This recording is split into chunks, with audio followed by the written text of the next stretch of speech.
For decades, people have questioned, what makes a great, memorable character? Some say it's a good, maybe even tragic backstory that molds them into who they are today. And then you have guys like me who are good as long as they're a badass. Regardless of how one sees it, today's deadly combatants certainly fulfill those conditions, and then some. I'm Manny, and I'll be researching Guts, the Black Swordsman from Berserk. I'm Chelsea, and I'll be researching James Howlett, the Uncanny X-Man's Wolverine. I am the Fight Analysis and Conclusion Tolerance software, or FACTS for short, and I will be determining the victor with their research taken into account. And I'm Rick Rucker. And this, ladies and gentlemen, is Battle Royale!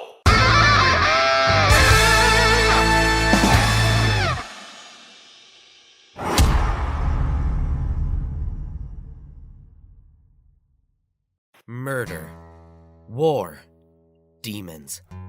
These three things are what immediately come to mind when describing the kingdom of Midland. So begins the story of Guts, a lone warrior who travels within this dark and gritty setting, endlessly slaying anything that comes in his way. But before he became a feared black swordsman he is today, he had a rather dreadful life. To start, he was born from the corpse of his dead mother, who had been hung on a tree as part of an execution. Jesus! Imagine happening upon that at the park down the street. Is that even legal? Guts was trained to be a mercenary and began fighting alongside Gambino's group at the age of 9. Soon after, however, Guts was raped by one of Gambino's men, who he later murdered along with Gambino himself out of self-defense 2 years later. You killed her! Good lord.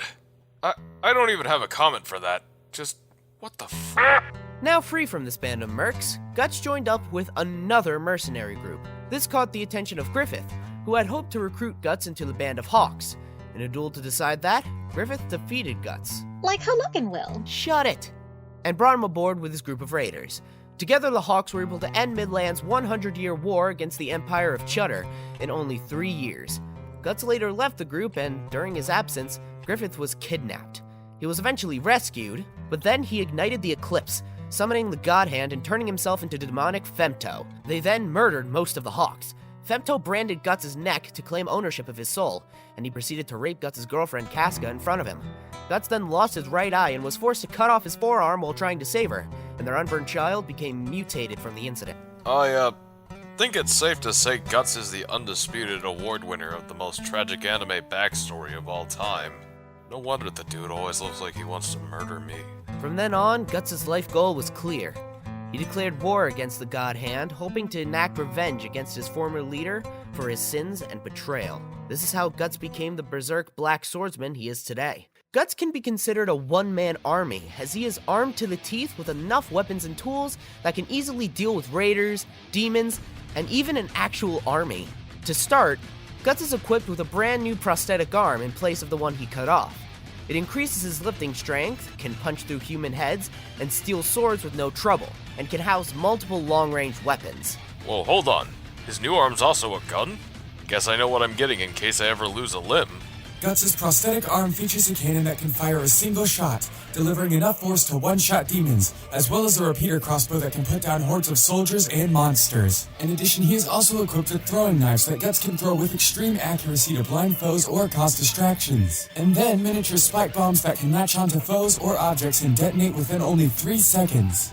Do you seriously think this guy can beat the Wolverine with only some small knives and a couple of bombs? Get real, Manny. Well, considering these very tools can affect demons like the Apostles, I imagine someone like him would have a hard time dealing with them. Though obviously, Guts doesn't just rely on his standard gear. True to his name, the Black Swordsman is never without his signature weapon, the Dragon Slayer. Looks more like a heap of raw iron to me. Made at the request of an ill king by the blacksmith Godo, the Dragon Slayer's sword was created for the purpose of its namesake, slaying dragons. Though it has been laughed off as impossible to use by a normal man, which Guts is anything but. The Dragon Slayer's sword was made and forged in steel, yet is still somehow stronger than those materials. It stands at 6 feet 6 inches and weighs 400 pounds. Guts has used this sword to cut through flesh, concrete, steel, and even through the Apostles. Whoa! Forget all doubt. Dragon Slayer's one sexy sword. Remind me to start hitting the gym more often, because I'm getting one of those things forged pronto. Hold on to your seat, Rick, because that's not all this heap of raw iron can do. It's been able to slice through a tornado, as well as beings who are made of lightning or can utilize intangibility.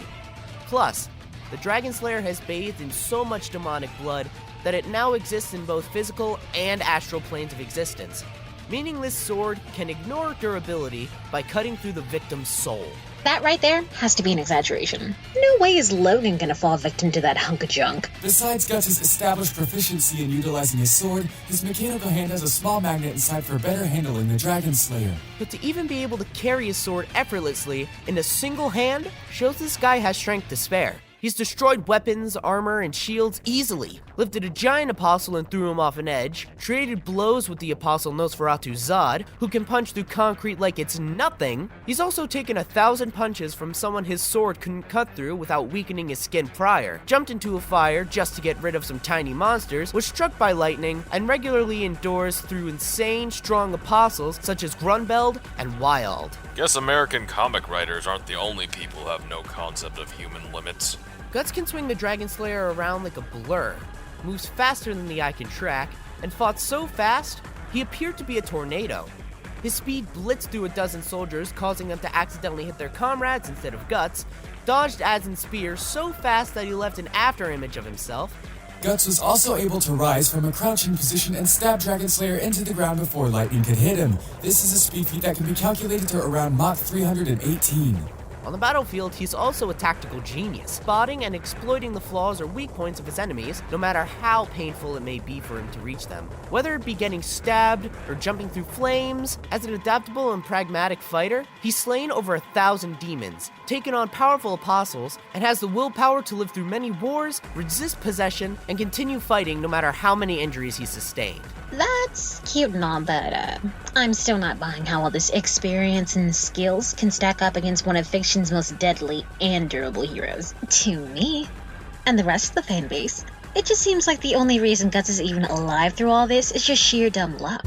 A lot of luck, and of course his will to pull through. Even when the odds are stacked against him, Guts still has one of the more deadly tricks up his sleeve. His strongest weapon, the Berserker armor.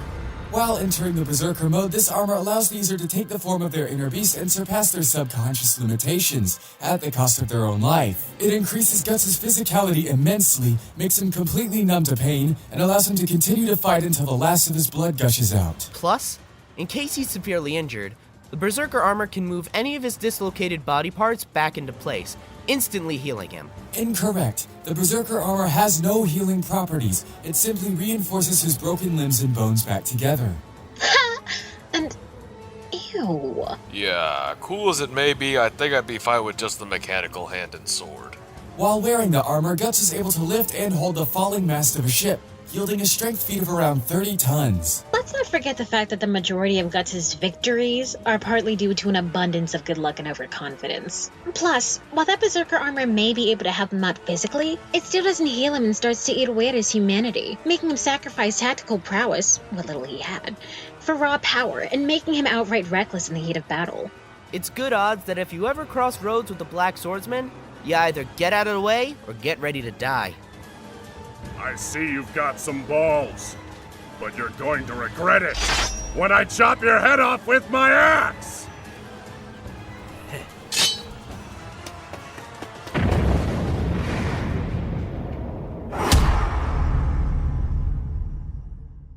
When you think of X-Men, chances are Wolverine is the first one to pop into mind. But before he was the clawed mutant we all know him as, regardless of what Capcom representatives say, he was an actually sickly young man named James Howlett. His family was wealthy, though James found himself having more of a connection to his family's groundskeeper, Thomas Logan.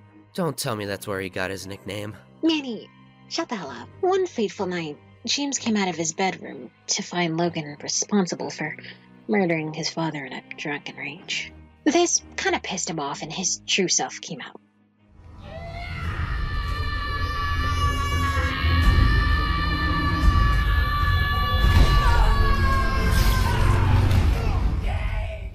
Whoa, kid's got Baraka claws. Who knew? Bone claws, actually. But to make the situation even worse, Logan used his last breath to reveal to James that he was his real father. Son. what a twist! To put this now brutal past behind him, James ran away from home with his childhood friend and sweetheart named Rose, under a new name, Logan. Which, yes, he got from the groundskeeper. Called it! Manny, shut the hell up! Anyway, Logan and Rose lived peacefully with each other in the Yukon wilderness, but then he accidentally murdered her too. And now without anyone to turn to, Wolverine lived by himself in the woods. Until he was discovered by a Canadian government program called the Weapon X Initiative that told him they could help fix his problems. And by that I mean they infused his skeleton with a metal substance called adamantium to turn him into a living weapon. Wow. Did this guy run over a leprechaun in a past life or something? This process also caused his aging to slow, allowing him enough time to enroll into 3 different wars and come out of them alive. Eventually, he was discovered by a man named Charles Xavier, who offered to help Logan adapt to his mutant powers. For real this time. He has a whole school for mutants and everything. It's like Hogwarts, except for mutants. Under Xavier's guidance, Logan bettered himself and became a member of the X-Men, now more famously known as Wolverine.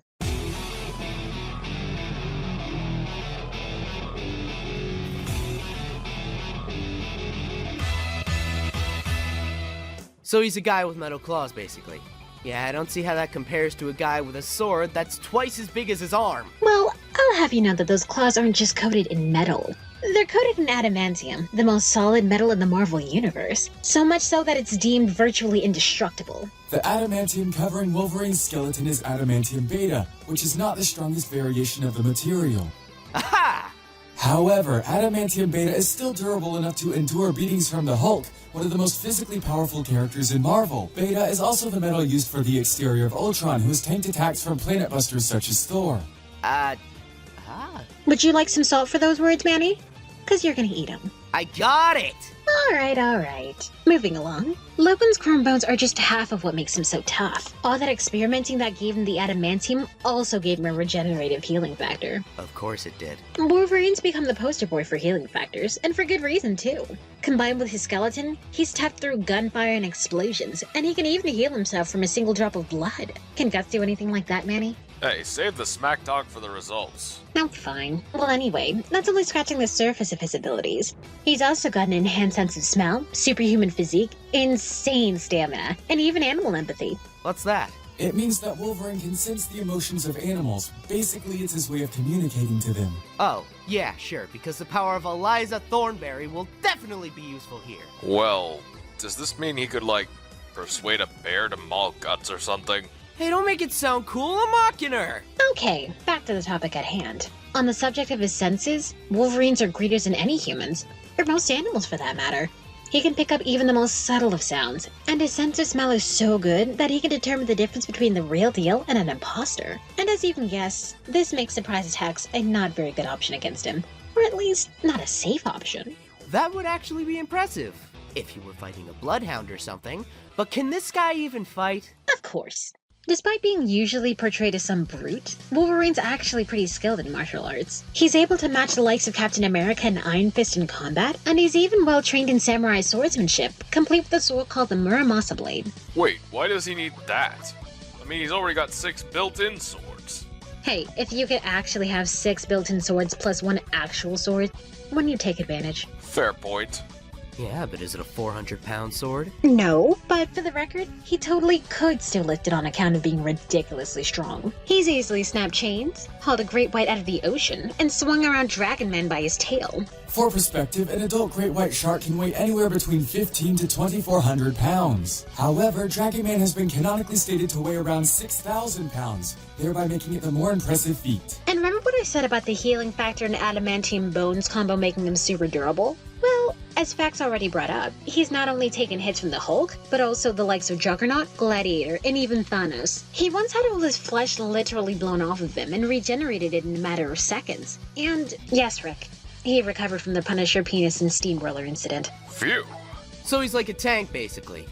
And I'm guessing that also means he's pretty much a slouch. Oh, please! You're gonna sit there and tell me a guy who can slice up multiple guns into tiny pieces without the gun holders even noticing is a slouch? He's also been able to keep up with the Beast, who states himself that he can react to attacks in nanoseconds. So slouch my butt. Oh, and by the way, Logan's also faced his fair share of demons, including getting past Satan himself to get out of hell.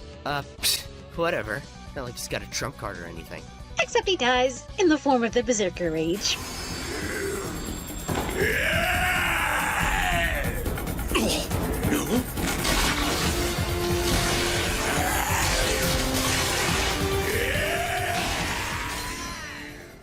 In this state, Wolverine's stronger, faster, and of course, tougher. In this form, he's managed to do some damage to the High Evolutionary, but not before toughing through a laser like it was nothing. Correction, Chelsea. That is not actually the High Evolutionary, but rather his creation Man-Beast, who is just wearing the High Evolutionary's armor. You can fool Manny and Rick, but not the fight analysis and conclusion tolerance software. Still, it is an impressive feat to note nonetheless. But this state does come with the expense of being more uncontrollable. Berserker armor's cooler. And even without Berserk mode, Wolverine's still a hothead, and pretty easy to anger, which makes him more predictable. That's sadly true. And as insane as his healing factor is, it's not like it makes him invincible. It can still be overtaxed by simply a strong enough blow, but it'd have to be a really strong blow. That or give him an lobotomy since his healing factor's tied to his brain. But with how tough that adamantium makes him, you'd need telepathy in order to do so. Which, from what you listed, Guts does not. As if he even needs that to win. Sure, keep telling yourself that. Excuse me, I'm Eric Lensher. Sounds like Xavier. Go fuck yourself.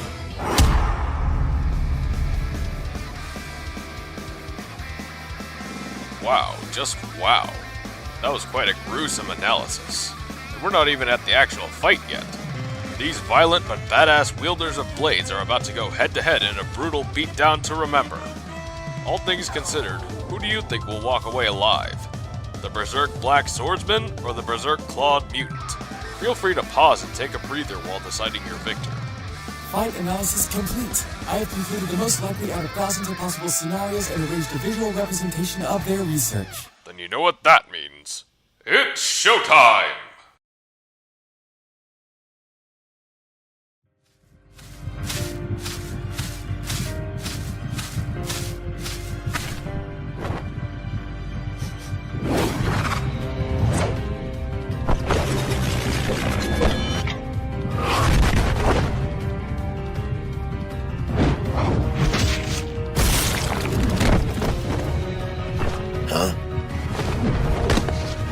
And what's your deal? I'm the Black Swordsman, and I'm afraid you're in my way. I'm going to have to ask that you not interfere. Whatever business you have with me is irrelevant. I won't ask you again. Black Swordsman, huh? So what? You gonna make me move with that heap of iron you got there? My sword is nothing to joke at. It has carved through many men. Stand aside now. Or what? Or I will show you what that's like. I would. But now you got me curious as to what you can do with that thing. So how about you put your money where your mouth is, bub? Then so be it. It's showtime!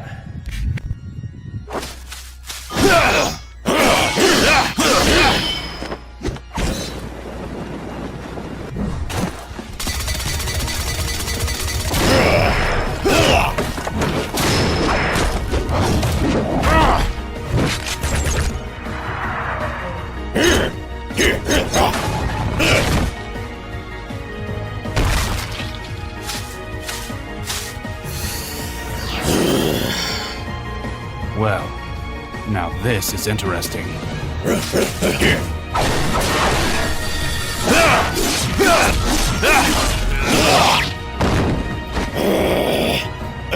That was a dirty shot, bub. There's one thing you should know about me. When someone chooses to fight me, I do what it takes to slay them!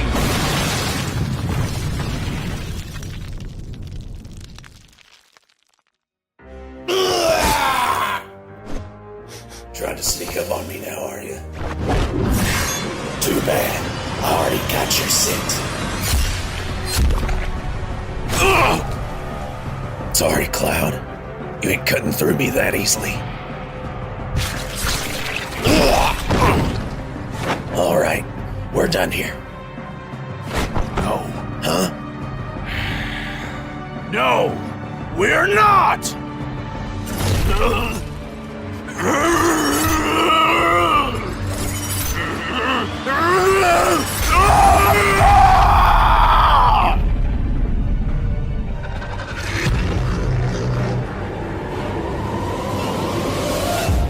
Well then.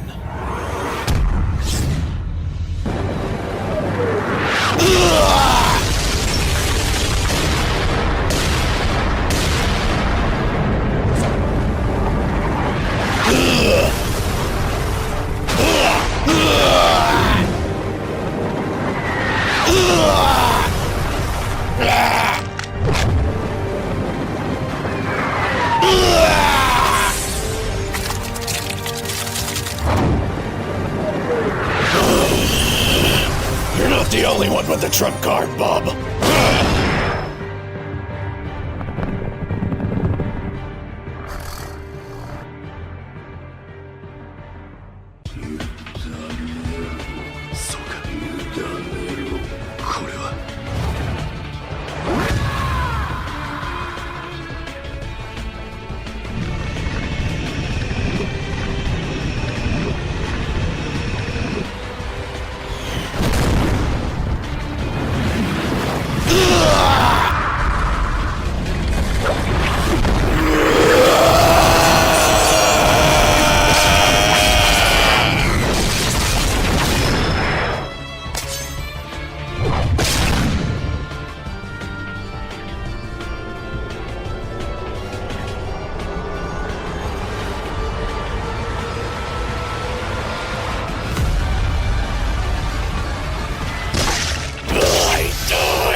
Told you it wouldn't be that easy.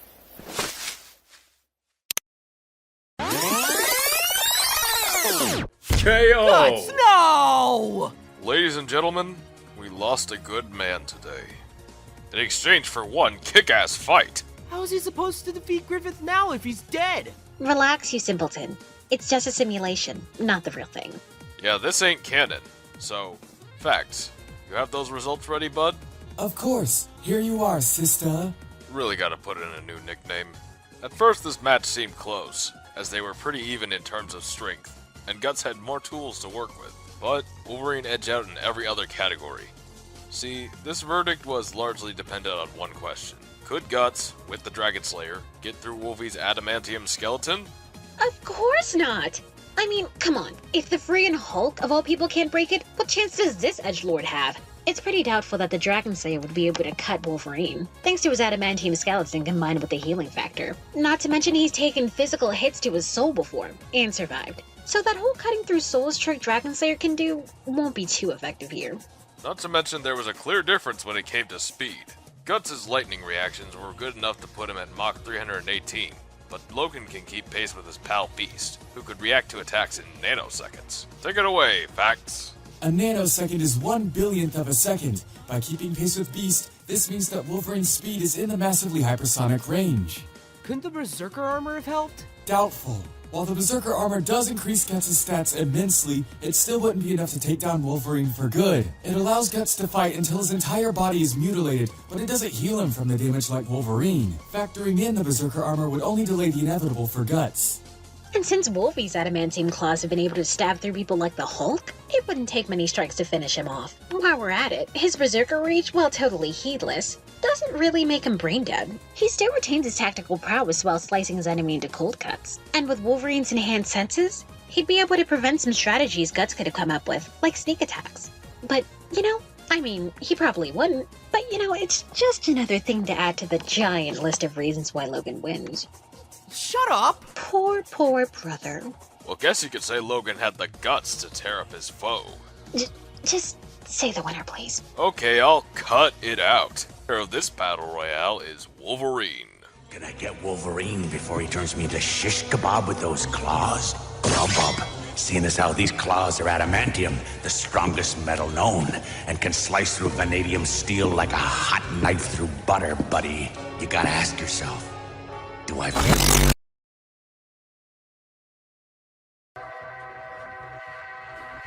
Hello again. Don't forget to subscribe if you haven't, and check out our other shows. And stay tuned after these awesome credits to see who's fighting next.